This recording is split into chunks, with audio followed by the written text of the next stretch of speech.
Olá pessoal, que bom! Estamos juntos novamente no grupo de amigos online, desenvolvendo a nossa série de estudo, A Pessoa que Deus Usa, o Desafio da Santidade.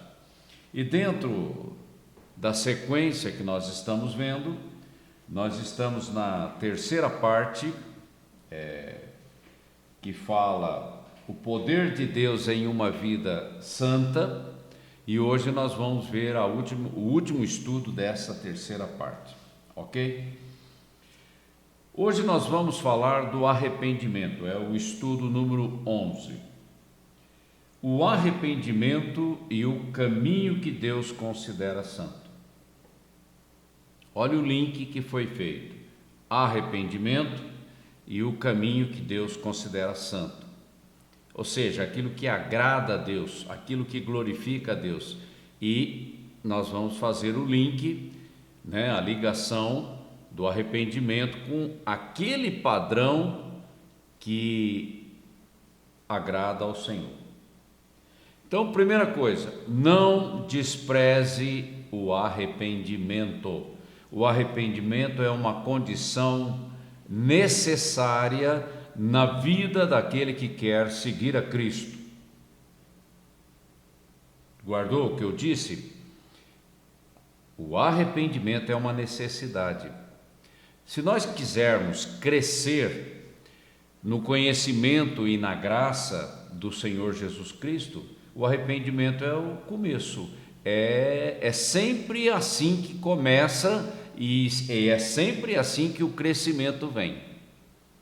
A gente não pode perder isso de vista, porque senão a gente começa a achar outra maneira de querer servir a Deus ou de seguir ao Senhor, e a gente vai acabar caindo de novo na religiosidade.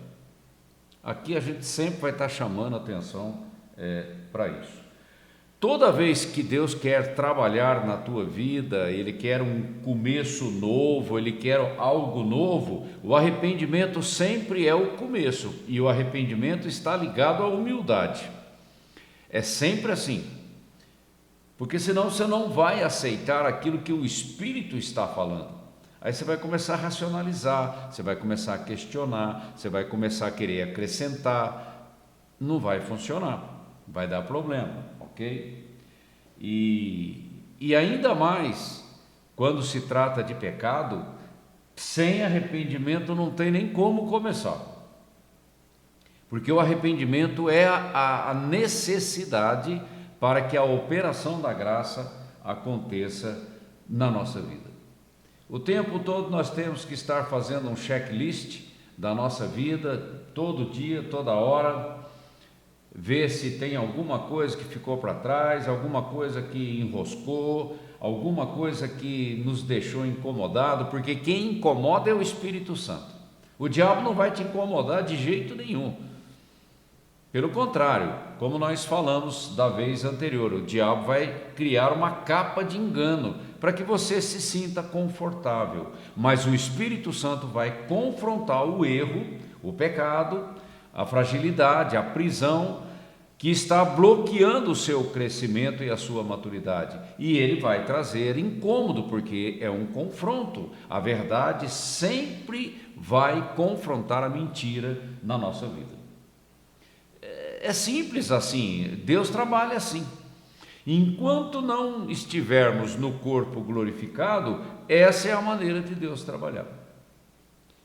Então, eu tenho que ter humildade para reconhecer que essa é a maneira de Deus trabalhar. Então, qual é a conclusão que nós chegamos? Que o arrependimento é um gatilho. O arrependimento é um gatilho que dispara a operação da graça.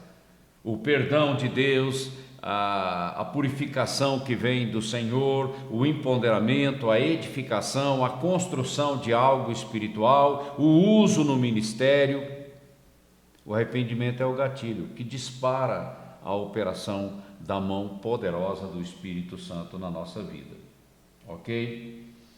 É um negócio complicado uma fé num coração impuro. Vai dar problema, né? Vai dar problema, vai aparecer escândalo, e a Bíblia fala disso. A fé inabalável em um coração puro. É o recipiente da fé tem que estar alinhado. Aí você vai ser usado como um canal desobstruído para o fluir da graça. E toda a honra e toda a glória para o Senhor. Para que não haja nenhuma mistura, nenhuma coisa misturada, mesclada entre o que é da carne e o que é do espírito. Deus trabalha com essa divisão muito claramente na nossa vida.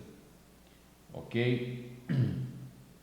E toda vez que o pecado penetra na nossa vida e encontra ninho, a fé é prejudicada, a nossa vida espiritual é prejudicada, o nosso relacionamento, a nossa comunhão com o Senhor é prejudicado. Então veja o perigo do pecado na nossa vida. Mas o arrependimento me coloca de volta na trilha. Saiu da trilha, arrependa-se e volte de novo para a trilha, o caminho da santidade, o caminho do poder, o caminho quando você vai ser usado poderosamente pelo Senhor aqui na terra, ok? Porque o arrependimento traz meu coração de volta no altar, ok? Por isso que nós falamos de uma fé inabalável em um coração puro, né? O nosso coração é o instrumento, é o meio da manifestação da glória de Deus na terra. E quando o meu coração está no altar de Deus, tudo que eu faço é pela graça, com gratidão, não é? Com alegria, e tudo que eu faço sobe como um incenso suave diante de Deus e é para a sua glória. Então o coração tem que estar alinhado com a santidade. Aí nós vamos ver resultado. Aí nós vamos saber o que é o poder da oração de um justo, porque ela é eficaz, ela produz resultado. Mas a oração do justo, né? Como diz a palavra lá em Tiago, ela é poderosa, ela é eficaz, ela produz resultado. Mas o meu coração alinhado com o altar. E o que é pecado? A tradição reformada de uma teologia liberal, ela traz uma definição muito superficial de pecado. Errou o alvo, né? Errou o alvo. Mas errar o alvo vem de uma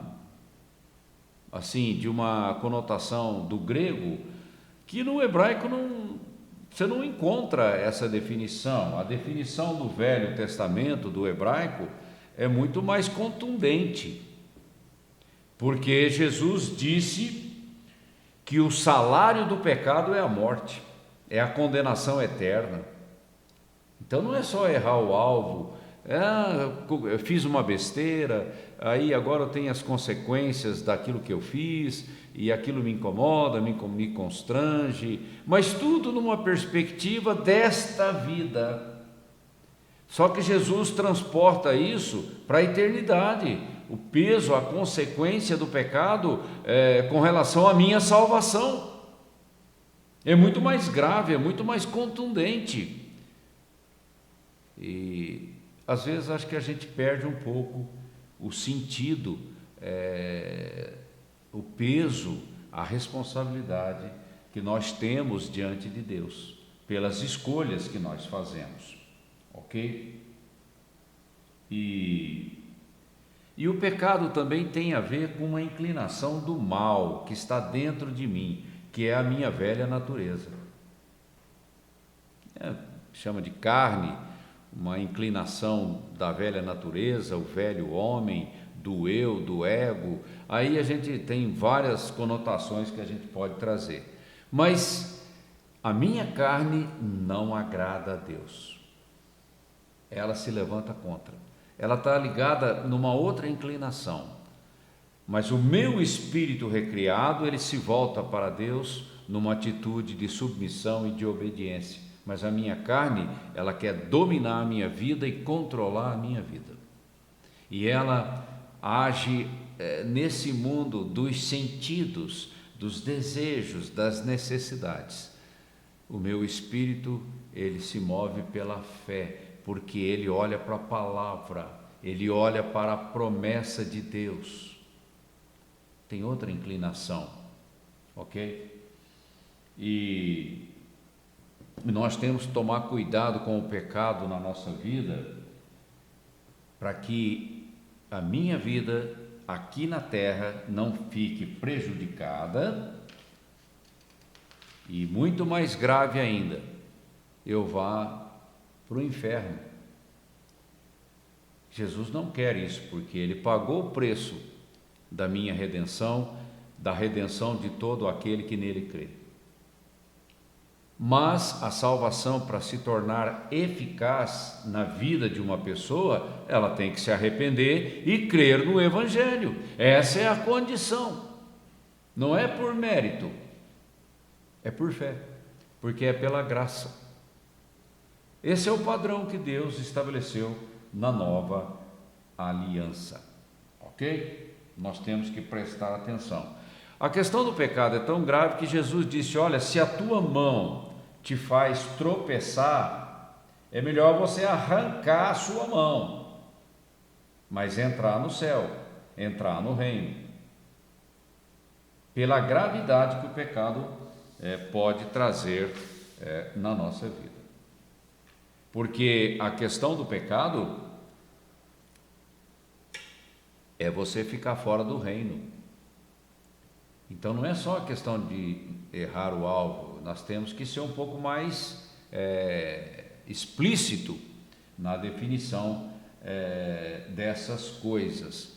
Não é simplesmente errar o alvo, é perder a vida eterna, perder o reino e cair no inferno, porque é isso que a Bíblia fala.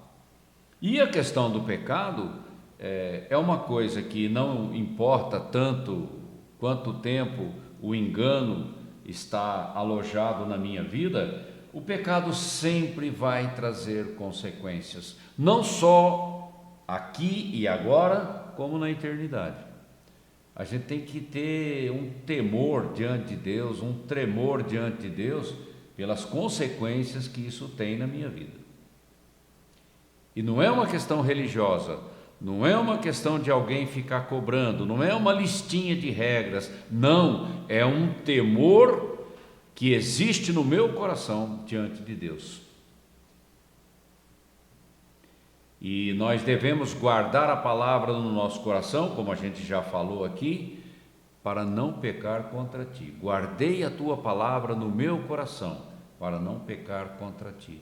Porque tem um padrão, eu tenho que seguir um padrão, e é por fé. Eu tenho que crer na palavra e obedecer. Bom, o arrependimento,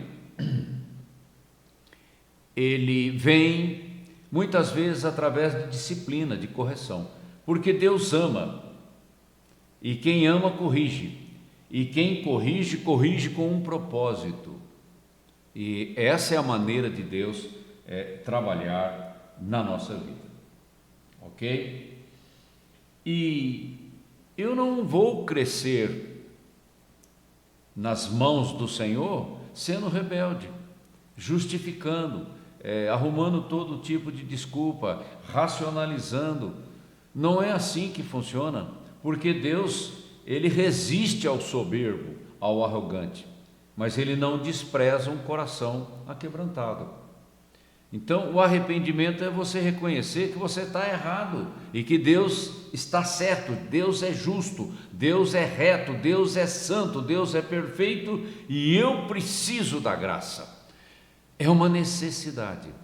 e eu tenho que ter um coração humilde para ter essa postura diante da palavra, diante daquilo que o Espírito Santo está fazendo na igreja.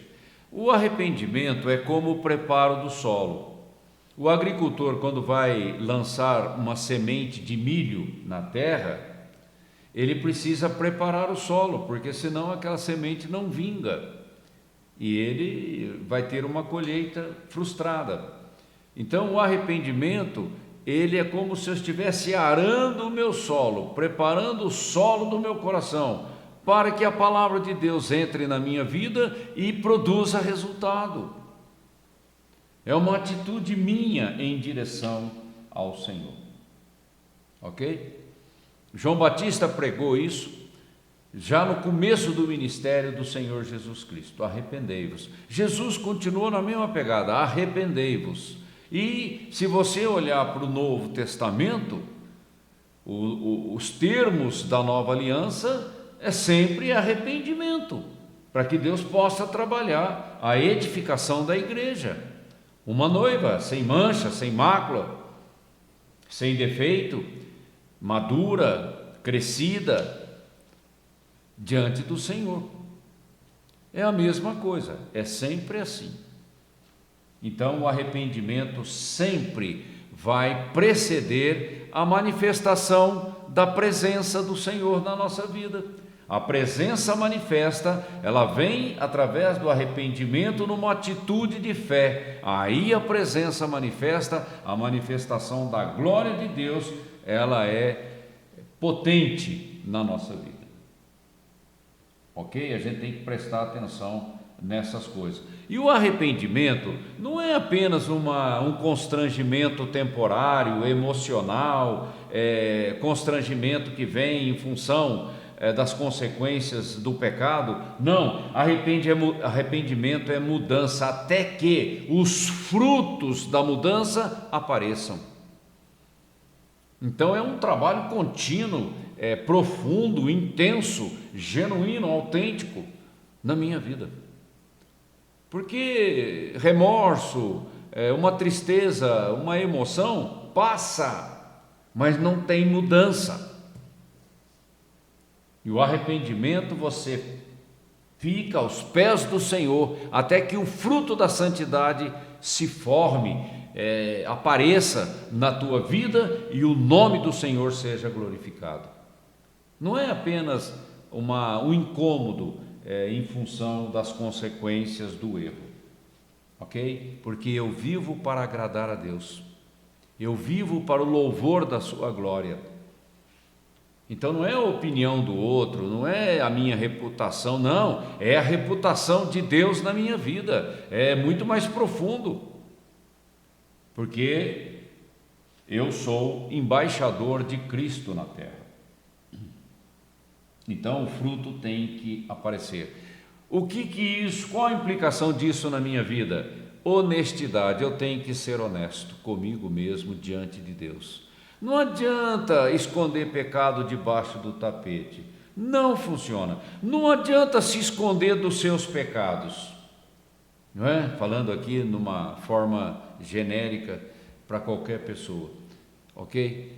Não, eu tenho que confrontar o erro na minha vida de forma incisiva, decisiva, claramente diante de Deus, diante da palavra, porque essa é a maneira que prepara o solo para o trabalhar de Deus na minha vida, ok? Então eu tenho que confessar os meus pecados diante de Deus dando nome, não é falando genericamente não vai ter cura, não vai ter libertação. Eu preciso encarar as minhas coisas de frente, ok? Bom, o que eu preciso entender é que a disciplina de Deus, a correção de Deus na minha vida é uma bênção. Louvado seja o Senhor pela correção dele na minha vida. Significa que Deus está apostando em mim, que Deus está preocupado comigo, Ele está atento e Ele está trabalhando a minha melhor versão.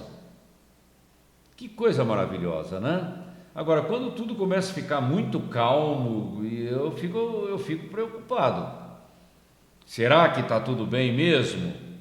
É preciso um olhar um pouco mais incisivo aí na qualidade da nossa vida espiritual. E a disciplina, a correção é o meio que Deus usa para trabalhar os enganos na nossa vida, tá bom? E a disciplina me leva de volta para o caminho da santidade, para o caminho do poder, para o caminho da presença manifesta. E eu tenho que ter um coração grato a Deus por essa disciplina. Quando eu não gosto desses assuntos, esse negócio de arrependimento, pedir perdão, quando a pessoa se levanta contra esse tipo de coisa, é porque ela não quer mudar. É rebelde, ela prefere camuflar, usar uma máscara e continuar no caminho da hipocrisia religiosa. Mas a presença manifesta não vai acontecer na vida dessa pessoa que tem esse tipo de atitude, ok? Então, concluindo o nosso estudo de hoje, faça uma retrospectiva sincera, honesta, sem reservas, de você mesmo diante de Deus. É sempre você, não é o outro não, é você, ok? E creia no poder da santidade, creia que ela é possível, creia que essa é a vontade de Deus, porque está escrito na palavra, mas creia, toma posse e se renda diante de Deus como barro nas mãos do oleiro. Ok? Medite nessas coisas, que você tenha uma ótima semana, que você trabalhe essas questões na tua vida e não despreze o arrependimento na tua vida, porque Deus valoriza um coração quebrantado, um coração arrependido, ok? E que você tenha uma semana abençoada e eu conto com você a semana que vem.